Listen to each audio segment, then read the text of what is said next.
Alors, j'ai déposé en juin dernier le projet de loi 46, loi modifiant la loi sur l'acquisition des terres agricoles par des non-résidents.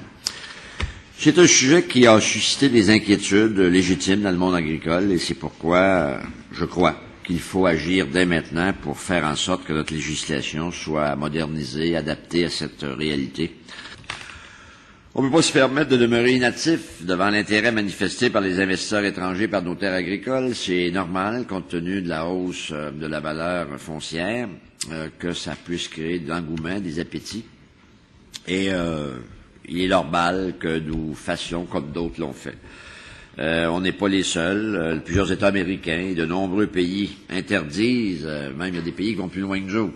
Alors, ils interdisent fermement que des intérêts étrangers soient propriétaires de nos terres agricoles ou de notre patrimoine foncier. La crise alimentaire de 2008 a amplifié le phénomène en bonne partie parce que des investisseurs voyaient les terres agricoles comme une valeur refuge. Ce contexte a ouvert la porte à toutes sortes d'histoires et de spéculations qui ont semé l'inquiétude dans le monde agricole, avec raison en termes d'inquiétude.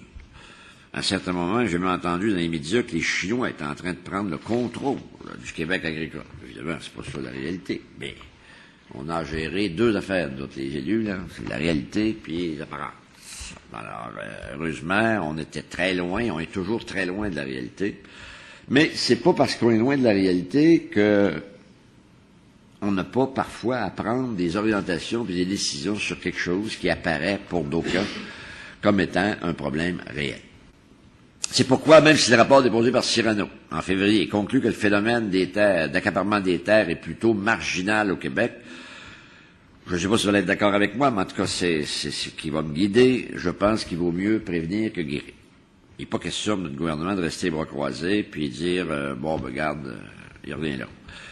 Concrètement, le projet de loi 46, il propose 3 mesures, donc c'est pas vraiment compliqué pour l'ensemble des parlementaires. On veut d'abord renforcer le statut de résident prévu à la loi pour éviter qu'un investisseur étranger puisse utiliser artificiellement ou autrement ce statut afin d'acquérir des terres agricoles sans avoir passé par le processus d'autorisation sous l'égide de la Commission de protection du territoire agricole du Québec, qu'on appelle la CPTEQ dans notre langage. On entend également mettre à jour les critères d'évaluation d'une demande pour tenir compte, en plus des critères actuels, des conséquences de l'acquisition sur l'occupation du territoire et considérer l'impact positif d'une acquisition lorsque cette dernière vise à mettre en valeur les terres agricoles sous-exploitées. Ça, on est pour ça à mort. Tout le monde est bienvenu pour mettre des terres un peu sous-exploitées, les mettre en bonne exploitation, parce que ça génère des activités économiques, point pour ça. Nous voulons fixer une limite annuelle de 1000 hectares. Mais 1000 hectares pour le Québec par année, pas 1000 hectares par citoyen qui veut se porter acquéreur, là, parce qu'il y en a qui avaient l'air à avoir une confusion là-dedans. Là. Il n'y a pas de confusion, c'est 1000 hectares par année, comme banque disponible pour les acquisitions d'étrangers. Je crois que ces mesures auront pour effet de rassurer un certain nombre d'agriculteurs et intervenants dans plusieurs régions du Québec. Et c'est surtout l'idée du ministre, là, c'est d'envoyer un message clair que nous prenons les moyens nécessaires pour nous assurer de demeurer propriétaires de nos terres.